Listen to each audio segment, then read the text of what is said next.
Bin ich live? Yeah. Good morning. It is Monday again, and it's the 3rd of April 2023. I'm reading out of Joan Grant, Scarlet Feather. It's a far memory book. Joan Grant used to write her far memories. This is a story of Piyanah and Raki. Joan Grant is Piyanah. They are now grown up, or at least they are now joint chiefs of a new tribe. The book describes their arduous journey to get where they are.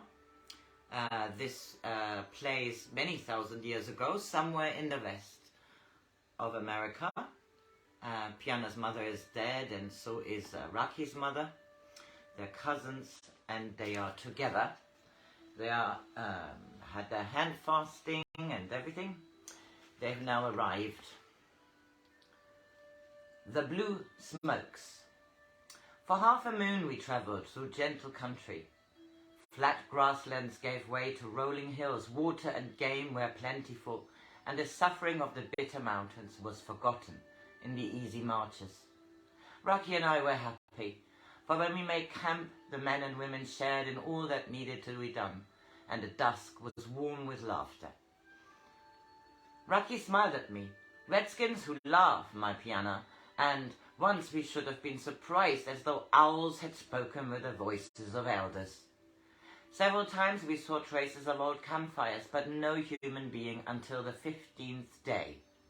He was a hunter, and before he spoke we knew he was not to be one of the Smiling Valleys, for his skin was too dark and his nostrils too broad. He told us we were entering the territory of the blue smokes and that the Smiling Valleys lived much further to the west. At this news we were disappointed, though the warmth of his greeting was enough to show us we had been wise to travel away from the hard north. When we first sighted the encampment of the blue smokes, we thought their tribe must number over 1,000, for the cluster of teepees, which were thatched with straw, was surrounded by between 50 and 60 wide strips of cultivation. It was only later that we learned that they were less than 300 and not sufficiently important to claim a place at the Feathered Council. To them, the cultivation of fields was more important than hunting, and they seldom killed for meat unless hides were needed for moccasins. Even their clothes were woven from plant fibers, though the method of preparation they did not tell us. It was a jealously guarded tribal secret, the cloth being their most valuable form of barter. We were taken to the chief and found him to be a man past middle age. He expressed almost excessive pleasure at our arrival and immediately gave orders for a feast to be prepared in our honor. We noticed that men and women shared the same encampment, and the chief displayed no surprise when Raki and I both wore a feathered headdress when we attended the feast. None of them had been to a gathering of the 30 tribes, and they were eager for news of what had taken place there that year. It was late on the first night that the chief admitted he had heard of us from the chief of the Smiling Valleys. My ordeal had greatly increased in the telling. The caverns had been the home of a particularly horrifying demon, which I, being possessed by curious magical powers, had been able to slay in hundreds. The chief of the demons had at least been driven to beg for clemency, which I had granted in return for an oath of allegiance from his people. I was now credited with being able to produce a cloudburst of droughts with equal ease, so that the crops of my friends flourished, while my enemies dwindled through famine. I protested that Smiling Valley had been far too generous with his praise, but to my amusement and Raki's also, this was taken for the natural modesty of a mighty warrior. Each day brought further signs that the chief dreaded our departure, for he was pathetically anxious that nothing should occur to offend us. Would we like teepees to be built close to his encampment, or would a site further up the western slope above the river be more to our liking? The diffidence with which he implied that a night of rain would be beneficial to his crops was almost ludicrous. I nodded and then walked away as though in deep thought. He watched me seriously and anxiously, and then looked up at the sky to see if clouds were already hurrying to my summons. It was with embarrassment that I woke in the night to hear rain drumming down, for I knew I should never be able to convince him that it was not due to me. I hope the rain spirits can laugh, I said to Raki, and that they have heard my apologies for being credited with powers which belong only to them. It was difficult to make the chief understand that we must have our own place of the corn growing, and this wish was not due to any lack of hospitality. At least he became reconciled, but clung to the hope that we should remain close neighbours. He praised the hunting grounds adjoining his own to the east with words which might have described the land beyond the sunset. Nowhere else was game so easy to kill, or rivers so thronged with fish. Nowhere were trees so noble, or the earth so lavish with crops. We realized why he wanted us on the eastern boundary. He was afraid that if we also joined the smiling valley, some of our beneficent powers might be deflected from him. We needed time, both to explore the profit hunting grounds and to discover whether such neighbours would be healthy for our own people. So we told the chief that it was our custom never to make an important decision, save at the full moon. To this he acceded with haste, clearly upset that he had not understood so obvious a law without being told.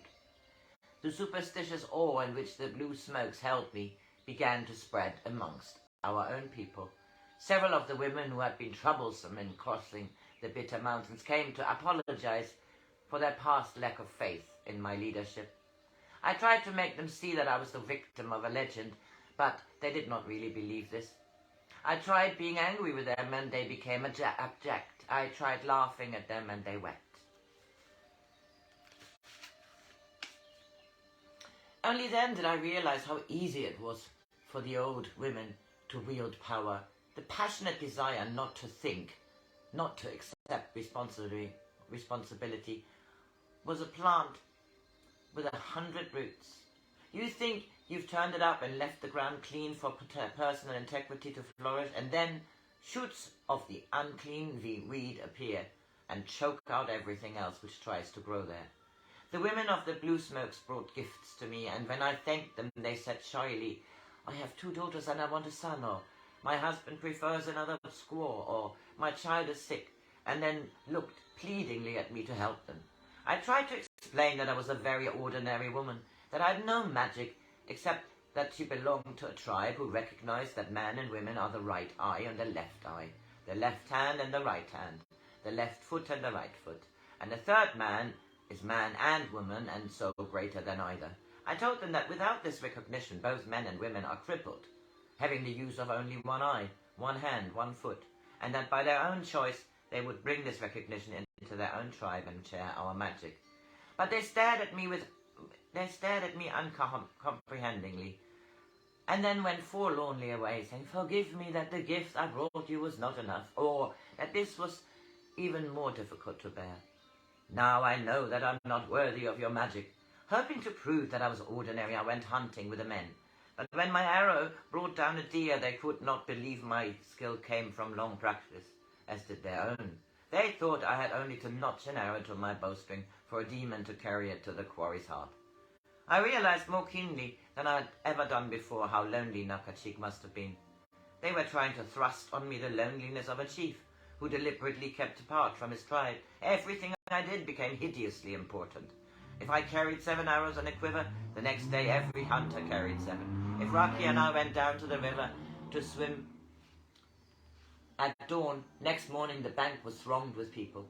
They thought we had come to talk with water spirits who, if they saw them in our company, would accept them as being under our protection. I could not break down their silent belief that I had powers I was not willing to use to help them. I began to be afraid that they would soon begin to fear me, and hatred is always born from fear. Most of our tribe were happy with the blue smokes. After many hardships, they enjoyed the easy way of life.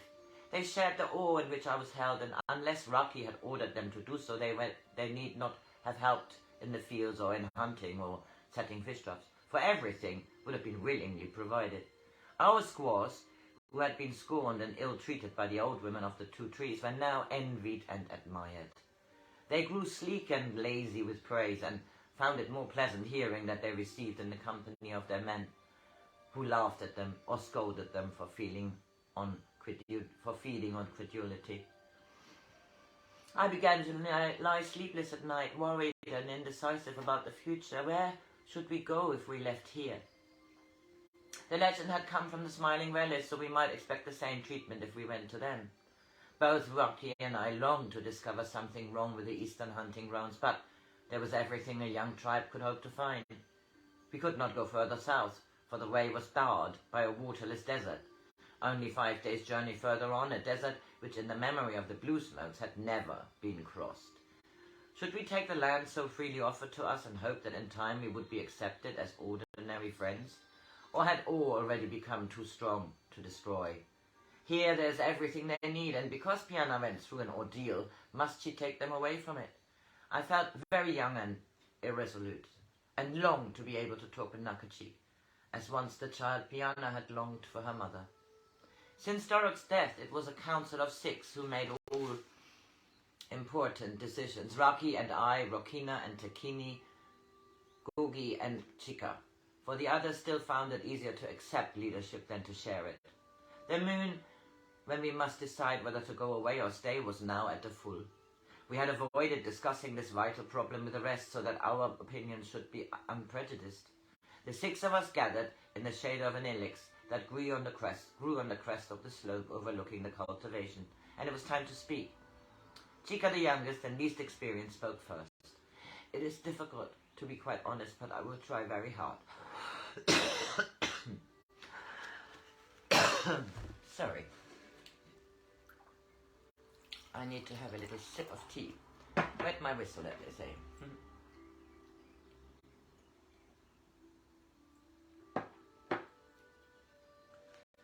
It is difficult, to be quite honest, but I will try very hard. I want to stay here because it's kind and easy. The country is safe, so Gogi is willing to take me with him everywhere. And being with Gogi is the only thing that really matters to me. But many of the other squaws no longer rely on their husbands as they did when things became more difficult. She pointed to the slope.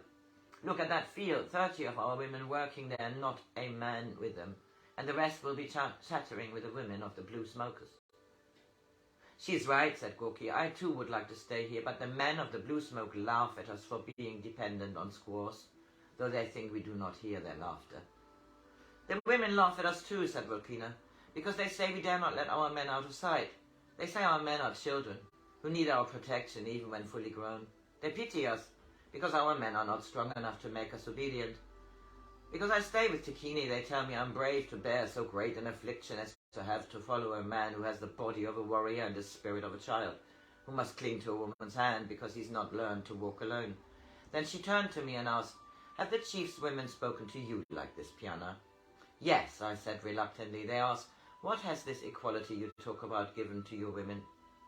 And when I tried to explain, they nodded their heads and say, the men of your tribe are clever, for they make you do their work as well as your own. They believe equality is impossible, and so do the men.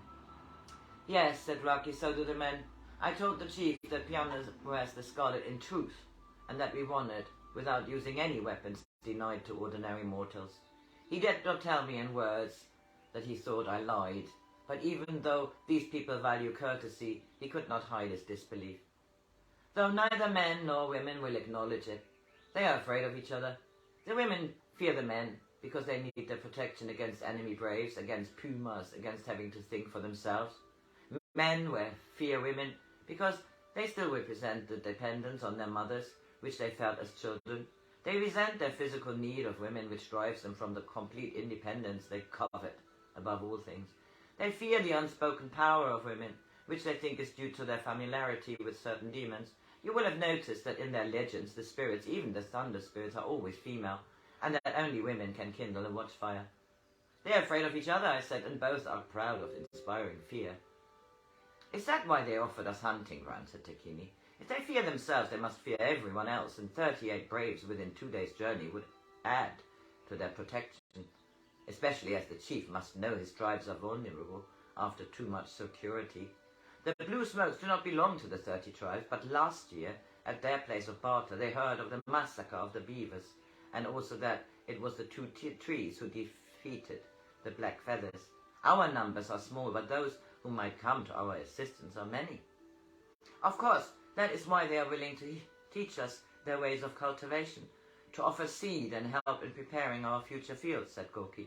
Honey to tame a bear, for a tame bear will still attack the stranger in the encampment. It's easy to get grease from a tamed bear, said Chica. She pointed to a file of women who were carrying baskets filled with weeds on their heads.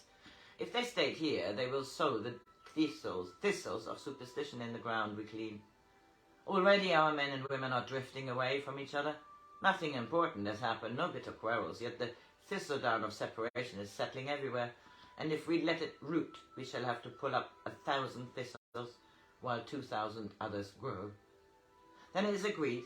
We move on, said Raki. It is agreed, said the others. To the east or to the west? To the south, I said, and even Raki stared at me in astonishment, for had not the blue smokes told us that the south was a desert which stretched to the end of the world? I have news for you from my father Nakachik. Last night he came to me while I slept, to say farewell before he went to join my mother beyond the sunset. He's dead? I've never seen him so vividly alive, but his people have seen his body fall to ash and watched the dust canoe become borne away towards the rapids. He told me that beyond the desert we shall find our place of the corn growing. There is a river running east to the west through open grassland, and then there is a shallow valley guarded by wooded hills. He took me there, though I did not see the desert we must cross. He even drew a line across a meadow to show where we must cut the first furrow for our planting. Why didn't you tell me this when you woke? Said Araki. I had to be sure that all of you were willing to go on. I saw Nakachik, but I cannot make you see him. He has shown me the country beyond the desert, but why should any of you believe what I have seen?